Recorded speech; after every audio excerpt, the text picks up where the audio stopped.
Stay hungry, stay foolish. Welcome back to Bias Interrupted Part 2 with Joan C. Williams. Don't forget you can win a copy. Sign up to the innovationshow.io newsletter where you will be in the hat to win a copy of this brilliant book. Before we start, I want to thank our sponsor, Zai, boldly transforming the future of financial services with a suite of embedded products and services, enabling businesses to manage multiple payment workflows and transfer funds with ease. Check out Zai at hellozai.com. Let's get into part 2 of Bias Interrupted. Okay. Welcome back. It's good news. Joan C. Williams is back with us again to join us for her brilliant book, Bias Interrupted. Joan, welcome back. Delighted to be here. It's great to have you still with us, and I want to jump straight into culture fit. A term, again, that I hadn't heard of that I learned from you is the teddy bear effect. Culture fit is a hard one because, as someone who runs an organization, I think culture fit is really important.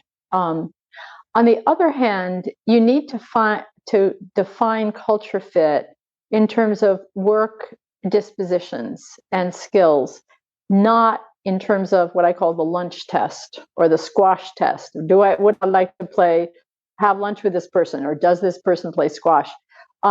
If you don't define culture fit and pin down what you mean by it in terms of work dispositions, it's gonna end up being the lunch test. And for example, golf, 70% of the people who play golf in the United States are men. So if you spend your interview talking about golf and figure this guy would be a great fit, there's a pattern. There's a pattern to that.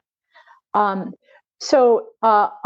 the other part of culture fit, this actually links back to something we said in the last hour, the teddy bear effect, is that remember that gentleman who said to me, nobody gets ahead here unless he's everyone's best friend? This was a Black gentleman in the US.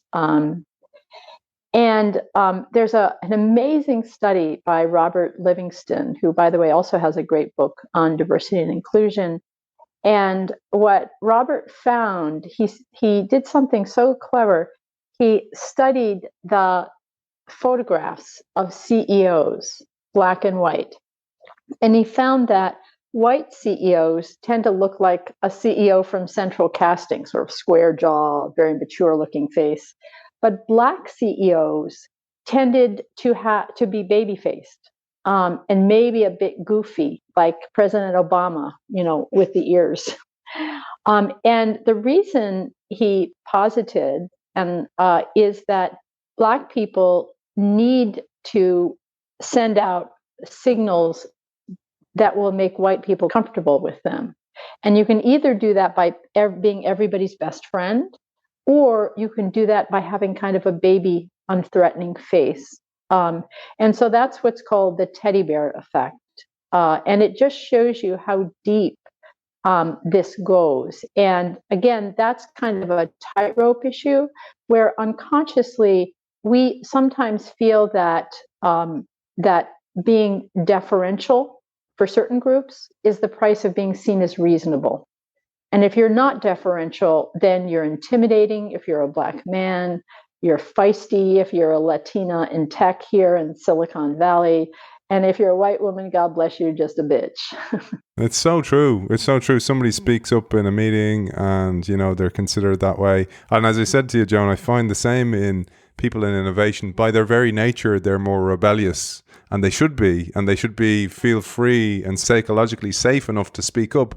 But often they're ostracized for that very reason. And that's what they're there for. It's mind-boggling. But let's bring it to some more of the tightrope effects that happen. So we mentioned how the squash effect or playing golf can be a problem for people who don't. But also then there's nights out. There's sex talk that happens in the office. And this obviously makes some people feel uncomfortable, whether they can feel free to speak up about that, but also excludes a lot of people. For example, if you have children, having a night out is a very difficult thing to do. Absolutely. I can just remember once that in a faculty, I noticed that all of the faculty candidates were being brought in at 5:30. And I just said to the gentleman who was running it, a colleague of mine, a very nice guy, I said, did you notice that the parents aren't here? And he went, oh my God, I never thought about that. And he rescheduled them. He rescheduled the meetings from then on at like 4, but he never thought about it. He had a stay-at-home wife. Why should he think about it? Nights out when they involve drinking too, which happens a bit in your country and in mine, put women in a really awkward situation. If they drink a lot and to show that they can really hold their liquor, then they may be seen as giving permission to people around them to get a little too friendly. But if they don't drink, then they're uptight. And so you just put women in a really awkward situation.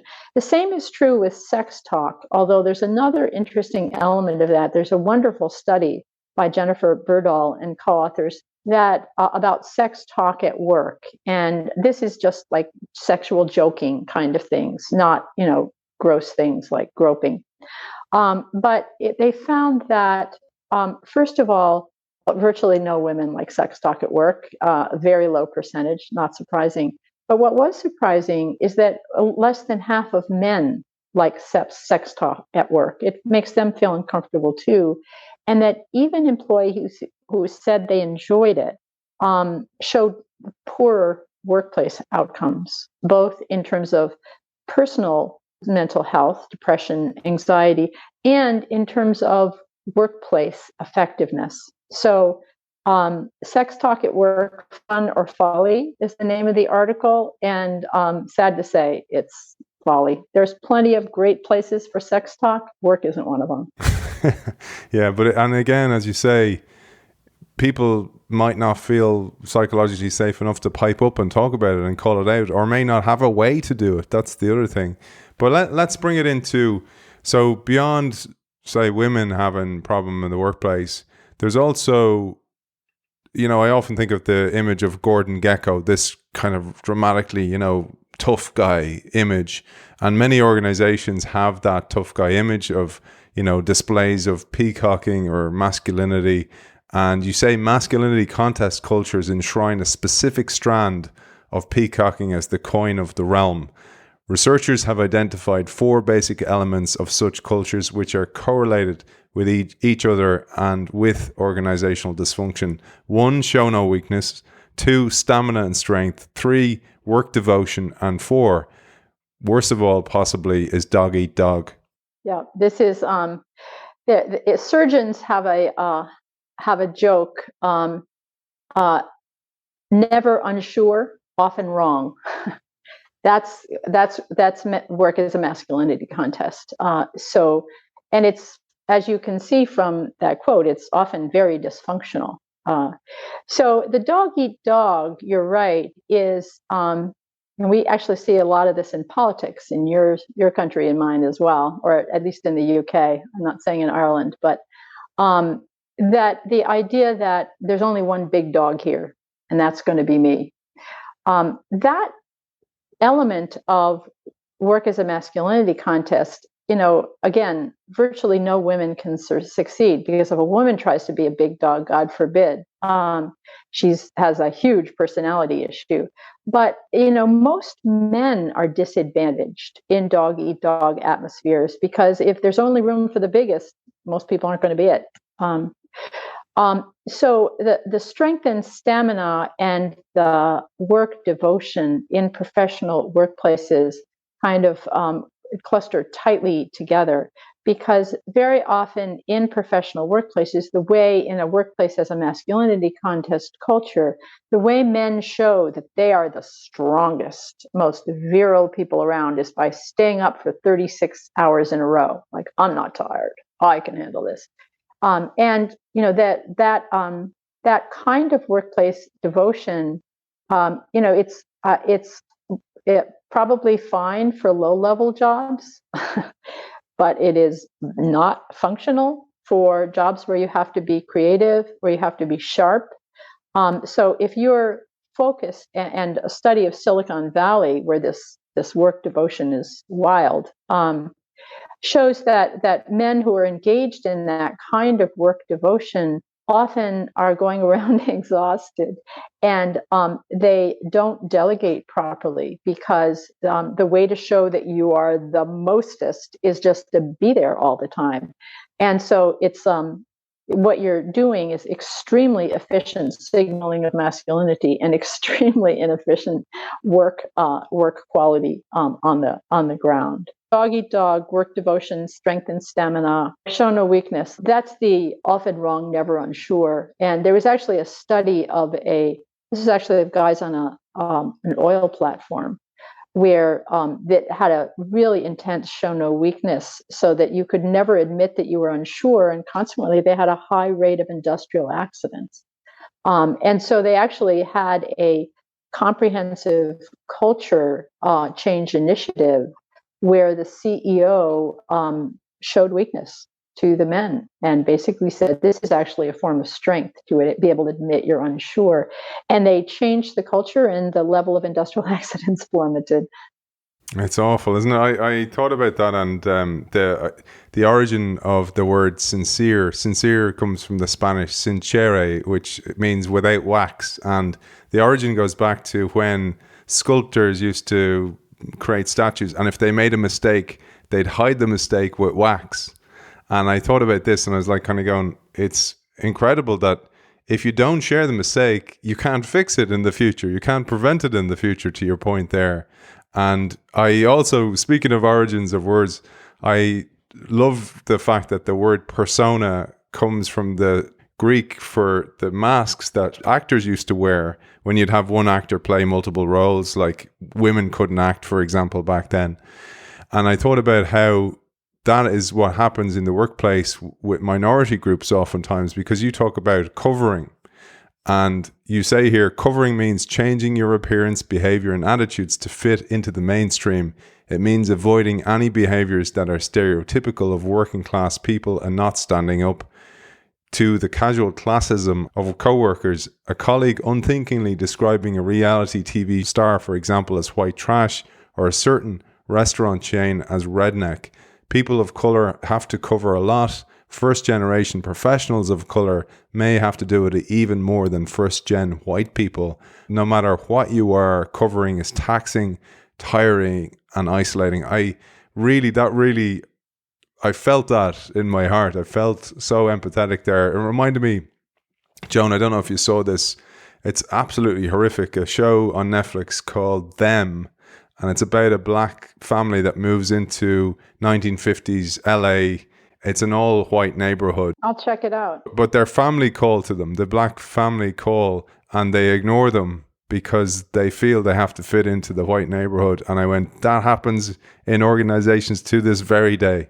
That's right. That's part of the tug of war. When you're a member of a disadvantaged group, you face really hard decisions about how much to assimilate, how much to sort of, I would say if work's a boys' club, some women just join up. And the same thing happens by race. Covering also really is often a big factor for LGBTQ people, for lesbian, gay, bisexual, trans, because often they face this big decision about whether to come out. If you're obviously if trans, it's different, but if you're LGBTQ, do you just pass or do you come out?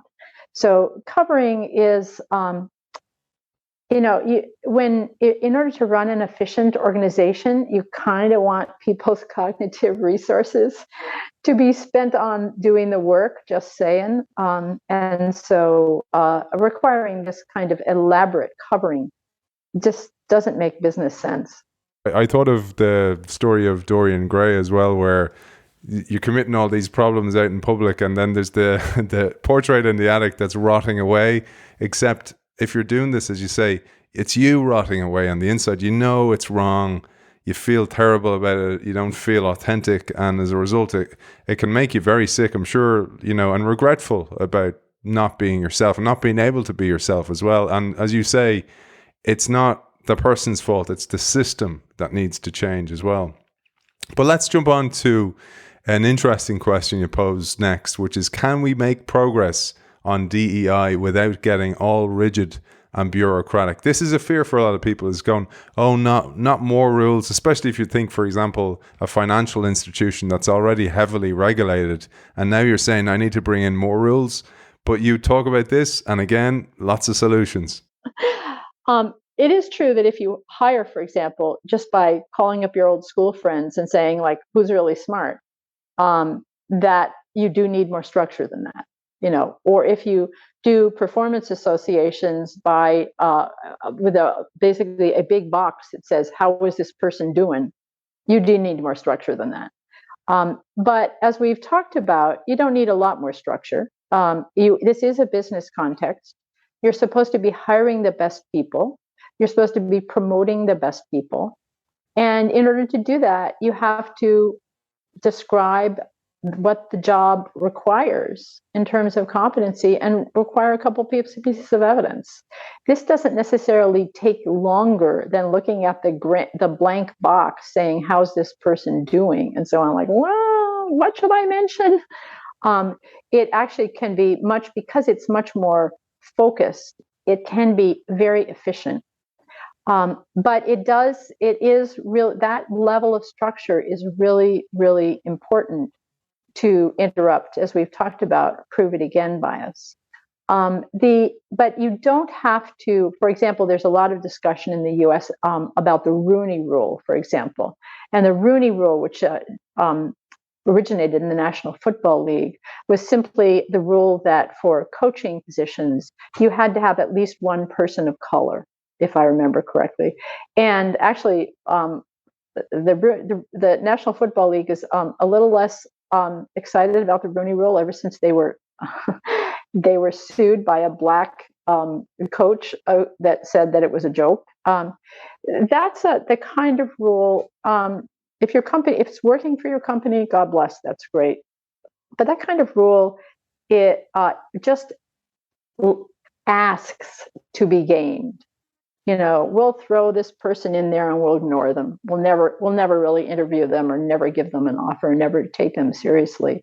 So a lot of these rules that are put in place, they're not going to be effective. And the kinds of rules that will be effective, like you actually have to figure out what skills the job requires and see if this candidate has them. Even if they take a little more time, and they may not, you'll get better business outcomes because they're just good business practice. And we'll come to neurodiversity and the benefits of that later. Like the research is there. Like research is there for every gender difference you make, any stereotypical change you make, you get better business outcomes. This is good business. So I won't go into that, because you give ample research on that. Now, one of the biggest difficulty, one of the ones that is most hurtful, I find, is motherhood, because I know people think, overpopulation and stuff like that. It's not the case. The stats show the opposite. We're having less children, less and less women are getting married, and you might kind of go, oh yeah, that's terrible. Well, if you value your career, it's not, because there's massive bias against mothers.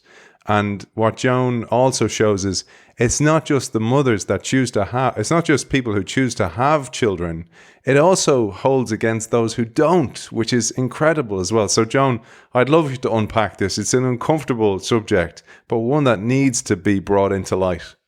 Yeah, I mean, if you think about how we define the ideal worker, it's someone who kind of starts to work in early adulthood and works full-time, full force for 40, 50 years straight, taking no time off really for anything, always available if it's important for work. That perfectly describes one group in the workplace: men married to homemakers who have a very old-fashioned attitude about what their relationship to their children. It excludes basically everybody else. It even excludes younger men who increasingly see being involved with children's daily care as part of being a good dad, not just showing up once a year at the Christmas pageant. And it's certainly in the front lines of this, of who it disadvantages, though, are mothers. This is actually the area of research that my institute initiated. So the famous study gave people identical resumes. It was another one of these identical resume studies. Identical resumes, one listed membership in the Parent Teachers Association, the other did not. The mother was nearly 80% less likely to be hired, only half as likely to be promoted. And these were management consultants offered an average of $11,000 less in salary, and then held to higher performance and punctuality standards. And so if we, in our studies, that 18,000 person database, if you ask people, having children didn't change people's perceptions of my competence and commitment, about 80% of women of all races say, yeah, it did change people's perceptions. But the percentage of fathers is much, much, much lower. So mothers really are on the brunt of this. And if a mother is indisputably competent and committed and works long hours, then she's seen as a bad mother, so she's a bad person. So she's held to higher performance standards too. So you kind of get you coming and going. And if a woman doesn't have children, then she sees that women without children, this is actually a UK study, work the longest hours of any group, hours of unpaid overtime, because they have no lives. So, of course, we'll dump the work on her. So it kind of, if you're a woman, it kind of gets you, whether you're a mother or not. If you're a father, fathers actually earn more than identical men without children, unless they actually show up for their families. So if they take leave, if they ask for workplace flexibility, they encounter what's called the flexibility stigma. And the flexibility stigma is really a femininity stigma. It's that these men who are taking leave or working flexible hours are seen as more uncertain, less leadership. They're basically seen as too feminine, which means it's, in the United States, it's sex discrimination against men, but it's sex discrimination. So it's really important. There is, again, on the Bias Interrupters website, there are a lot of tools to help address this and kind of give your organization a health check. One is, what is a good parental leave policy? Although, of course, in the US, we have kind of the worst laws in the industrialized world. So you guys are probably in better shape. But I suspect you're not in better shape in one thing, which is that when a CEO tells me I'm really committed to advancing women, the first question I ask him is, do your men take leave? And do they take the same amount of leave as the women do?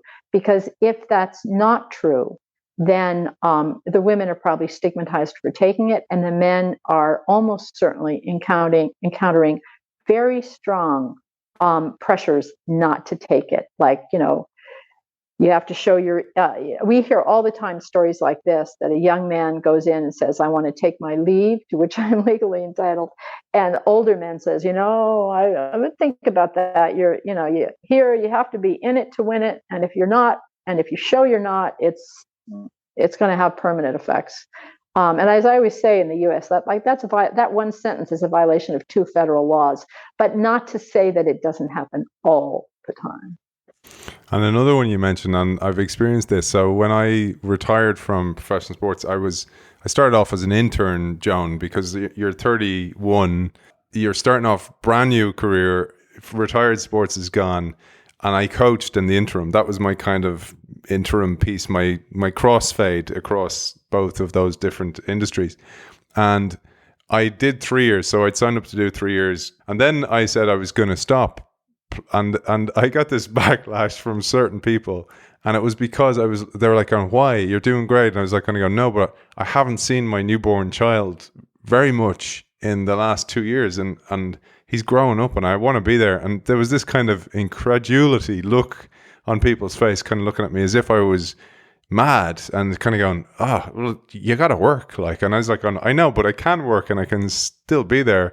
And as you say, there's a real kind of identity threat there, because it's like, are you saying I was a bad dad back in my day?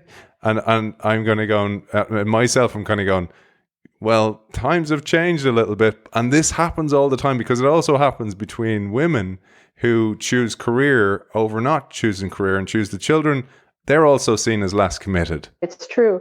And you're right to tie it back to identity threat. It's like, so women my age will often say, like, I don't know why you have to go part-time. Like, I went full-time my whole career and my kids are fine. Like, are you calling me a bad mother? And you point out that it happens with men. And, if somebody says, like, are you saying I was a bad father? It's like, no, this isn't about you. It's about me. But you're right. I mean, you gave just the right answer of, like, times have really changed and expectations have changed. And so, I think organizations are really often confused about this for a couple reasons. First of all, in the US, 71% of men in the top 1% of income are married to stay-at-home wives. So our organization, the men at the top of our organizations, most of them are married to stay-at-home wives. And they literally do not understand that the people who are they're supervising have a very different family form with very different family expectations and aspirations. The other reason that organizations are confused is that when a woman leaves a company because she's hit the glass ceiling, she will say it's because of family reasons in order not to burn the bridges. But when a man leaves because of family reasons, he will say it's because of a better offer in order not to burn bridges. And so organizations get a lot of inaccurate feedback that it's only women who care about these issues. It's so important to call this stuff out, Joan. One of the drivers of all the work I do is to help people live lives where they won't be regretting decisions they made at the end of their life. And one of the things most people regret is, like, why did I choose to work so much? And to be able to be yourself and be authentic and go for it and be brave enough. And I know it's difficult. I know how difficult it is, but I hope that your work and me echoing it here in some way can bring it to more people to make better decisions, change organizations, because changing the individual is probably the easier part. Changing the system is a whole different kettle of fish altogether. Speaking of kettle of fish, which is a nice segue, I didn't mean to say, is we mentioned this earlier on, the whole idea of when a bias in the system creates conflicts within it. So this becomes people of the same gender or race start vying against each other. It's often politically costly for women or people of color or people from a different class origin to identify and support people of their own group, because that's not the group that little in-group we've been talking about, that for whom things work very seamlessly. And so, for example, for women and people of color, this may be true for LGBTQ, though there's no research. If you support a member of your own group, it may be seen as favoritism. If there's a member of your own group who is competent, and there's really only for one of people like you and a valued opportunity, you may be in dead heat competition with that one other person of your own group. Or if there's somebody from your group who doesn't perform well, and your group is already seen as not a good fit for this role, it may reflect poorly on you. This is what we call the tug of war. We mentioned it briefly before, but it just shows why in office politics are often a lot more complicated for everybody but people from this narrow in-group. And this is just another example. This also happens in the maternal wall, for example. If women, it's not just women who stay home and women who continue with their careers. It's like women who go full speed ahead and women who take a little bit more deliberate path and women who go part-time. You often see these tug-of-war conflicts among them. If you're just reinforcing stereotypes that women aren't committed. No, you're just a bad mom. And you often see this again in innovation roles as well, where the innovator might be condoning a new business model and people won't associate with them because they're getting a threat, kind of going, well, if you back that new business model, our own business model is gone, you're going to lose your job. And then you have this kind of ostracization that takes place as a result. But one of the things you made me think of was when I was a kid, when I was a teenager, I was 16 or so, I worked an entire summer to save up and buy. I wanted to buy record decks, like for mixing it and stuff like that. And recently, my older son had his confirmation here, and all the relations, his aunties and uncles giving him money, and he didn't earn it. He got more money on his confirmation than I did in that entire summer, working 40 hours a week for the whole summer. And it made me think of something that you mentioned there, that you might have a prior generation who's climbed the ladder in an organization, get to the top, and then want to pull the ladder up after them, or else see somebody else going through similar battles. And as you say, suck it up, buttercup. I went through it, so can you. That's a phenomenon too. That's a direct quote from one of the companies we worked. An Asian American woman in one of the companies we worked with said, that women don't support each other. The attitude is suck it up, buttercup. I had to suck it up. You do too. And of course, by suck it up, you mean accommodate to all the biases that's going on and not challenge it. It's just like, that's not what this in-group has to do. So that's not right. Let's start moving towards some of the solutions. You give a whole chapter towards the CEO. So really, you need the CEO in any change, in any transformation. You need them to be the driver of that change. And you say here that many CEOs are understandably frustrated. US companies spend roughly $8 billion a year on DEI initiatives and have little to show for it.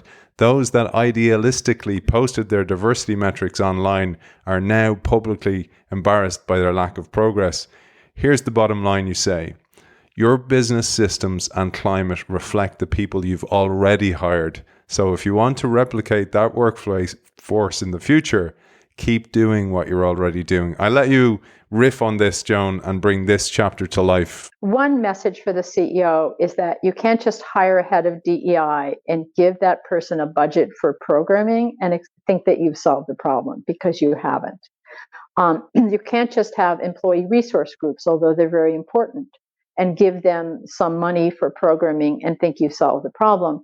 That would be true if the problem were with the women and people of color. And if they could just be upskilled, your problem would be solved.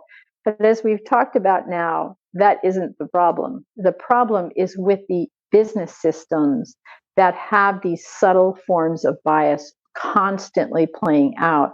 So the problem is not to fix those people. The problem is to fix the business systems.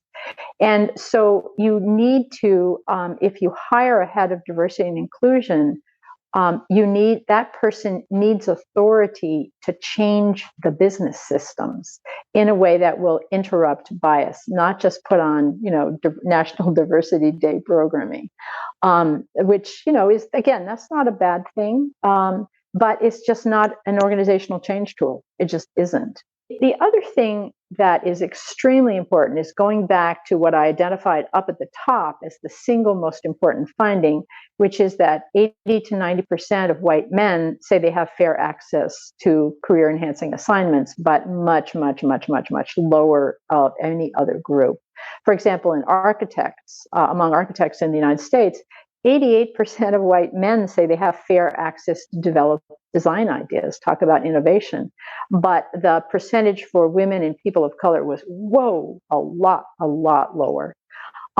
That's a very important problem. If you don't solve that problem, you may hire a diverse workforce. You will not keep the diverse workforce.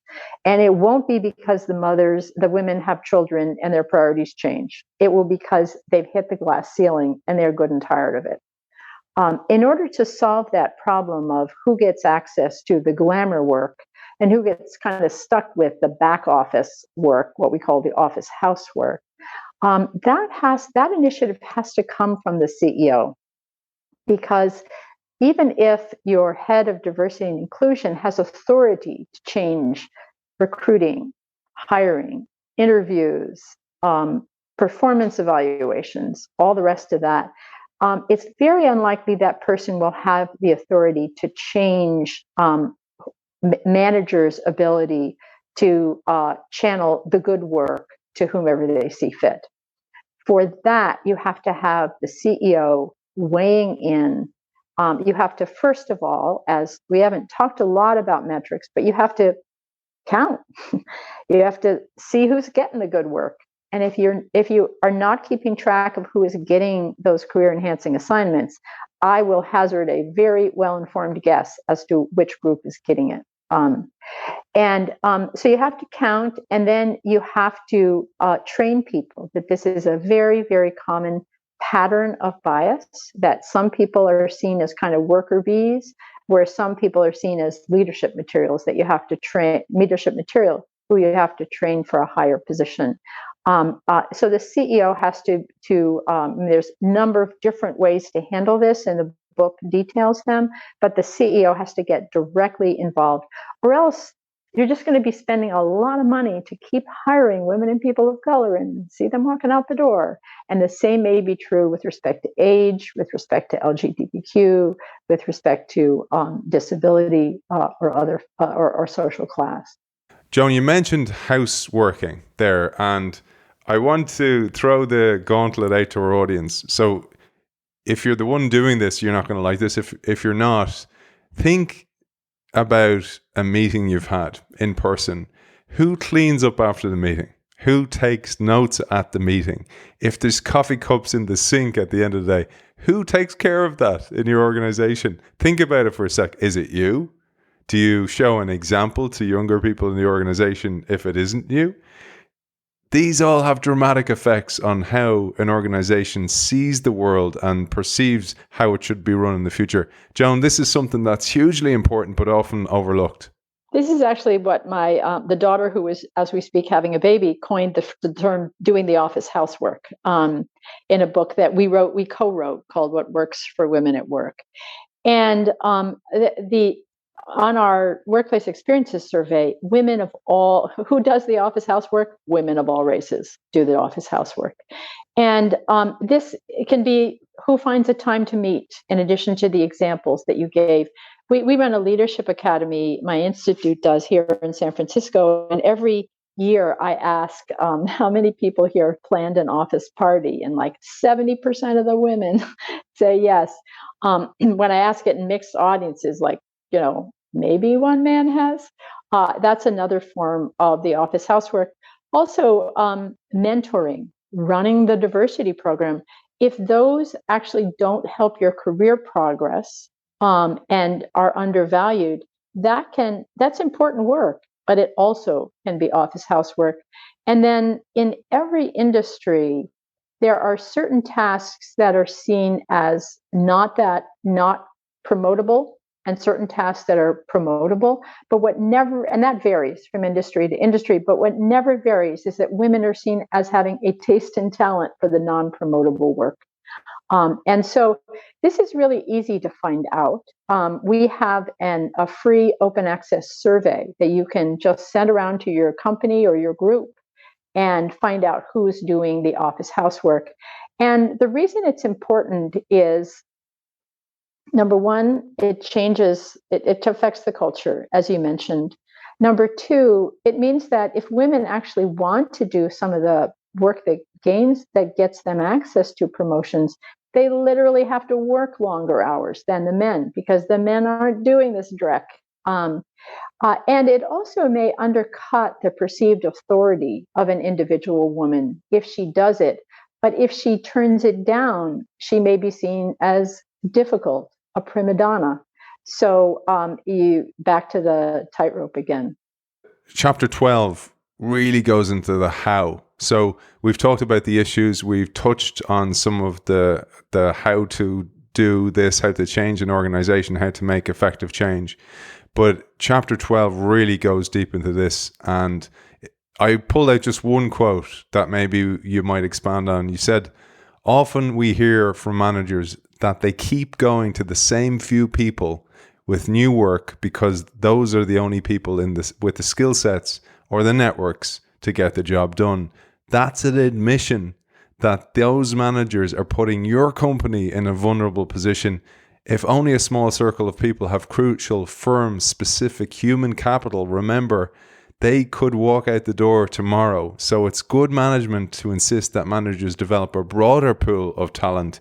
It may be in the short-term interest to keep going back to the same person, but it's not in the long-term interest of the company. This is such an important point. Again, makes business sense. It may be in the interest of the individual manager, but it is not in the best interest of the company. What you're basically building is what, we work a lot with engineers, a single point of failure.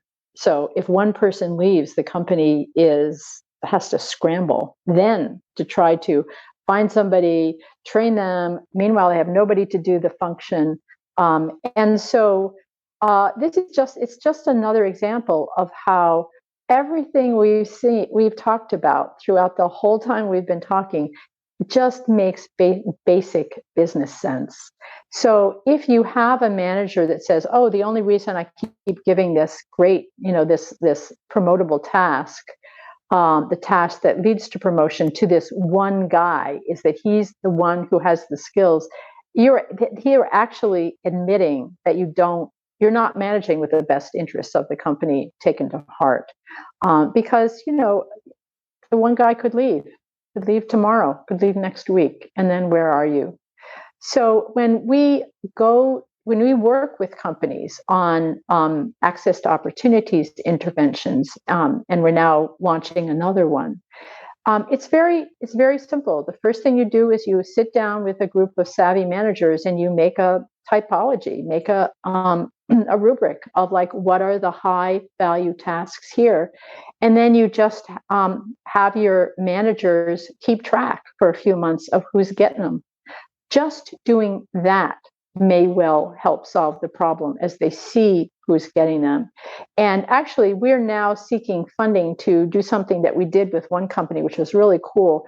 They built a tasking tool that interfaced with their HR system so that all the managers just got automatically they could go to a screen and see who was doing the direct reports, and they had this rubric of what were the promotable tasks. So it took them just a few minutes to fill in who was getting what kind of work, both the glamour work and the office housework. And just keeping track can be very, very clarifying, particularly if you have a 1 hour workshop saying, here's this pattern of bias and here's how to fix it. And Joan again gives how to do all this, what metrics to look for, how to build a metric profiling, how to write a job description, what language not to use, how to make neutral language. Everything is in the book. Joan, one of the things that I thought was quite an important thing to just add was sometimes if somebody's assigned to a diversity team, they see it as a punishment. And we had author John Cotter on the show before, and I've studied his work and changed dramatically. You tip the hat to that work in your book as well, because a lot of those principles of change hold true for any transformation. But it's so important to have accountability, but also reward people who are on these committees, these minor groups throughout the organization that connect over time and create these 1% by 1% changes that become the dominoes that add together and become a wave that changes an organization.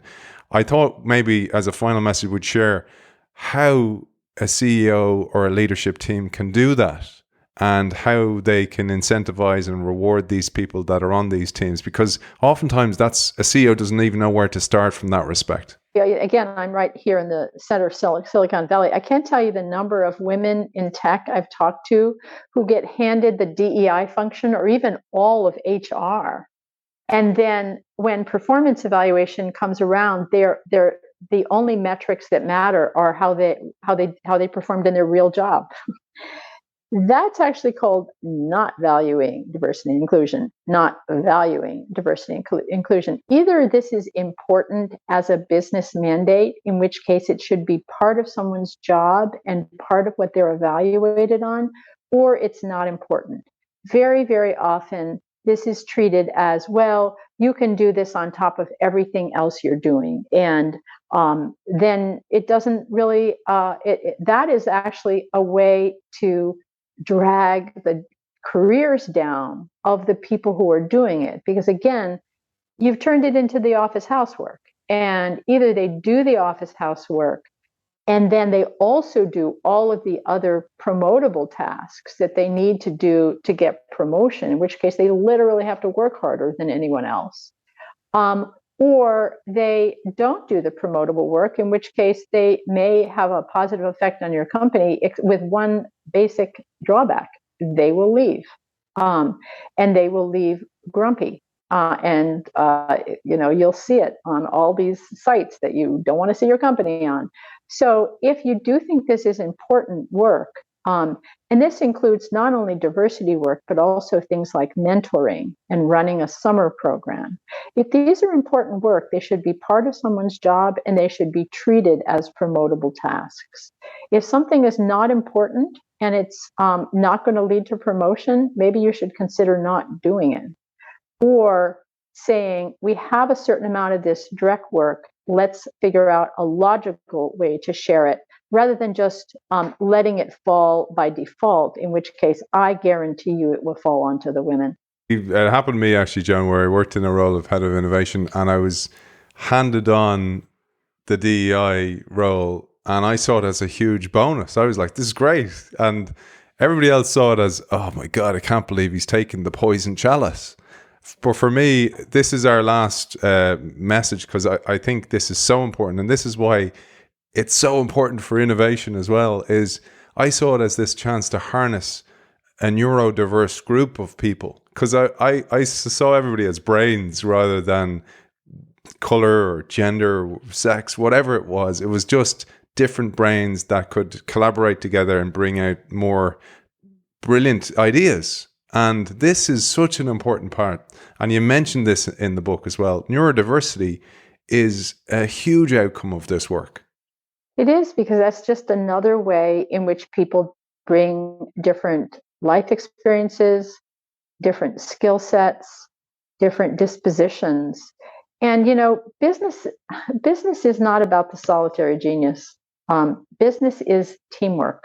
And just as you can't have a good rugby team if everybody only has the same skill, you can't run a business if everybody only has the same background, the same insights, the same work skills. This business is a team sport. And so the strongest business case for diversity from the manager level, there's a different case for CEOs. You earn more money, there's that. But for the managers, the real message is that gender diverse teams they perform better because they're higher in what's called collective intelligence. And collective intelligence, which is the intelligence of the team as a whole, is more important than the individual intelligence of the members on the team. And racially diverse teams actually perform better too. They consider a wider range of alternatives. They engage in less groupthink because they are not just reflecting the reflexive reality of a small group. So people actually have to surface their assumptions and talk them through, which leads to a more rigorous work process. And so, the simple reason for caring about whether your company is more diverse is whether you care about the company, whether you care about the company's success. Wow, beautiful way that's like a slam dunk, Joan, way to finish today's show. For people who want to find you, Joan, and to find the magnificent wealth of resources that you offer, where can they find them? Certainly buy the book. It's a Harvard Business Review book. It's called Bias Interrupted. The Bias Interrupters website, www.biasinterrupters.org. There, as we've mentioned, there are full open source, lots of free tools there to help you interrupt bias. And then my personal webpage, I also actually do a lot of work on social class and politics and economic populism, is joancwilliams.com. You can learn more about the political work. And I've just launched a new website, actually, about economic populism and the role of social class dynamics in politics, called Bridging the Diploma Divide in American Politics. But believe me, it's also relevant in the UK. Well, it was an absolute pleasure, Joan, and I'm so grateful for you doing this while your granddaughter is on the way, and I am so grateful for the work that you've done. It's so important, and the book says it all. author of Bias Interrupted, Creating Inclusion for Real and for Good. Joan C. Williams, thank you for joining us. It was really a pleasure. I've really enjoyed it, and now I'm going to go be a grandma. Before we finish, don't forget, there's a copy up for grabs of this brilliant book on the innovationshow.io newsletter. Just sign up at the innovationshow.io. And I just want to thank our sponsor, Xi, boldly transforming the future of financial services with a suite of embedded products and services, enabling businesses to manage multiple payment workflows and transfer funds with ease. Check out Xi at helloxi.com.